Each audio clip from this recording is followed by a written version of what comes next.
এবার একটু দীর্ঘ কবিতায় যাচ্ছি। আহ গল্প। কবিতাটির মধ্যে সুন্দর একটি গল্প আছে, প্রেমের গল্প, বিরহের গল্প, একটি দুটি যাত্রার গল্প। আশা করি ভালো লাগবে। একটি আহ আমাদের মিথোলজিক্যাল, আর একটি হচ্ছে গ্রিক মিথোলজি।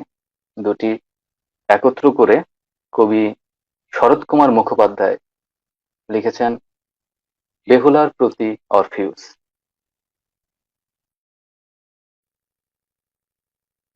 দেখলে অপূর্ব নৃত্য,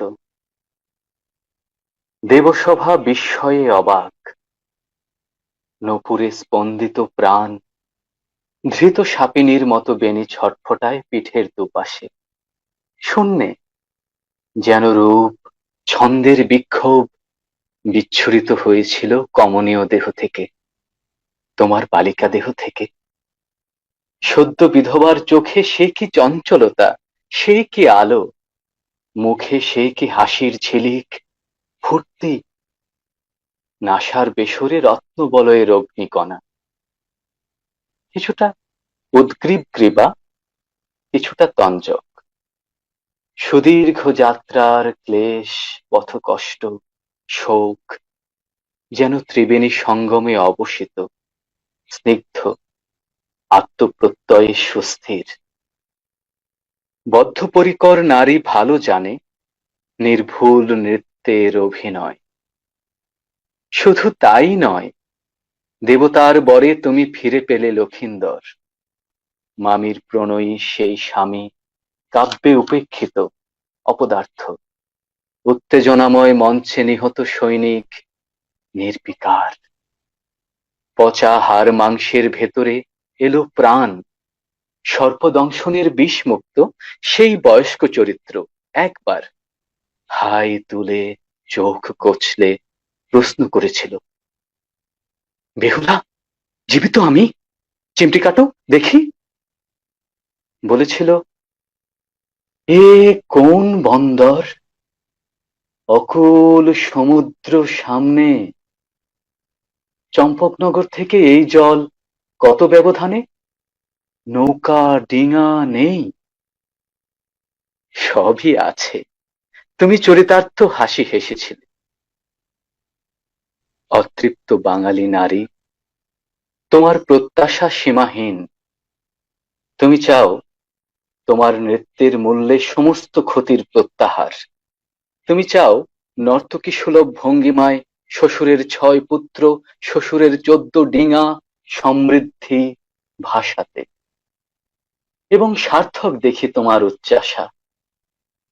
তাই প্রশ্ন, হে বালিকা, বেহুলা নাচনী, তুমি প্রকৃত প্রেমিকা নাকি অসামান্য লোভী? যথার্থ বণিক কন্যা, সওদাগর বধূ।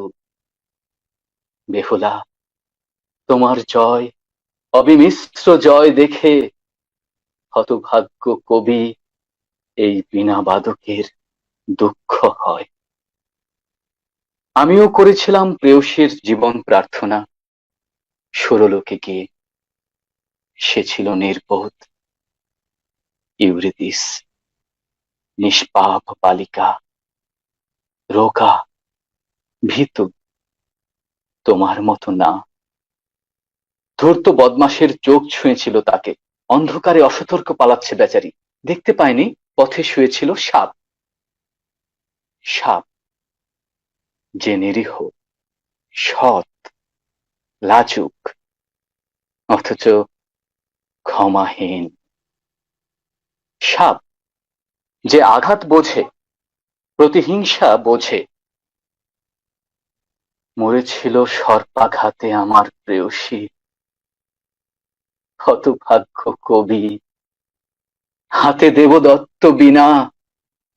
আমি অরফিউস, গ্রিক, বীণা বাদনের বিদ্যা ছাড়া আর কিছু জানি না। সুরলোকে তাই নিয়ে গেছি। বেহুলা, আমারও যাত্রার পথে বাধা ছিল, প্রতিবন্ধ ছিল, অর্থাৎ পরীক্ষা। ছিল অনিচ্ছুক মাঝি, ত্রিমুন্ডু কুকুর ছিল অতি হিংস্র, বিষাক্ত আগুন তার মুখে। দ্বাররক্ষী ভৃব্য যথারীতি, গান শুনে কর্তব্য ভুলেছে তারা, সরে গেছে। যেভাবে শিল্পের স্পর্শে মলিনতা মুক্ত হয় মন, সমব্যথী বৃক্ষ ও পর্বত শ্রেণী মুগ্ধ হয়ে অনুসরণ করেছে আমাকে। সুরলোক মথিত হয়েছে কষ্টে, বেদনায়। আমার প্রিয়ার মৃত্যু শোক থেকে ওঠা সুরের ঝংকার চুপ স্তব্ধ করে দিয়েছিল নরকের তীব্র আর্তনাদ ক্ষণকাল, দ্রব করেছিল দেবপত্নীর হৃদয়। তিনি, ওকে নিয়ে যেতে চাও? যাও মর্তলোকে, বলেছেন। ইউরিদিস পেয়েছিল প্রাণ। বেহুলা, আমারও জন্য শর্ত ছিল, কিন্তু তাতে দুর্নীতি ছিল না, সম্পদের চাকচিক্যে পৌরুষের অপমান লুকানো ছিল না, ছিল নিয়ন্ত্রণ, নির্বোধ প্রণয়ীদের অধীরতা রোধের শাসন, কিছুটা কৌতুক। দীর্ঘ পথ আমি আগে আগে, হাতে বীণা, ইউরিদিস অদূরে পিছনে। সেই পথ, যে পথে এসেছিলাম পূর্বে, একা, উদ্ভ্রান্ত পাগল, ভয়ঙ্কর বিপদ অগ্রাহ্য করে। যেহেতু তখন একমাত্র লক্ষ্য ছিল সুরলোক, একান্ত প্রার্থনা ছিল প্রেয়সীর প্রাণ। ফেরার সময় অন্ধকার, ইউরিদিস অদূরে পিছনে। আমি তাকাতে পারি না। দেবীর নির্দেশ, মর্তের আলোয় এলে মুখোমুখি হবে। সে যে কি উদ্বেগ আর আকাঙ্ক্ষার দ্বন্দ্ব, মনে হয় এ অসহ্য। দেখি, এক মুহূর্ত আর অপেক্ষা সম্ভব নয়। যদি আছে, দেখি, হাত ধরি। ও যে ভীতু, অল্পেই কাতর, মনে অহেতু সন্দেহ জাগে। ও কি আছে? পিছনে আছে তো, স্বপ্ন নয়। ওকে নিয়ে যাও কবি। স্পষ্ট তো শুনেছি, তবু অহেতু সন্দেহ। আমাকে দাঁড়াতে দেখে, পিছনে তাকাতে দেখে দেবী হেসেছেন। হায়, মানুষের অবিমৃষ্যকারিতার অন্ত নেই। ভীতু ও নিষ্পাপ ইউরিদিস পৃথিবীর আলোয় এলো না। আজ আমি অরফিউস, শূন্য দেহ, জলে ভাসি একা। আমার সর্বস্ব গেছে, দেবদত্ত বীণা গেছে, প্রেম গেছে, তবুও গান গাই। যুগ যুগান্তর ধরে পৃথিবীর নরনারীদের বেদনা সহার কথা বলি।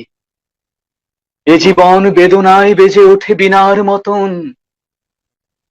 তাই বলি, বেহুলা, তোমার জয় স্থূল সফলতার গৌরব, শিল্প নয়। তুমি মানব চরিত্রে কালো কলঙ্ক এঁকেছ, দেবতাকে মহৎ করনি। চম্পকনগরে আজ সুখ সিন্ধু, কেন সে সিন্ধুর জল বিষাদ, অপেয়? তুমি জানো, নাচনি, তোমার জন্য বীণা বাদকের দুঃখ হয়।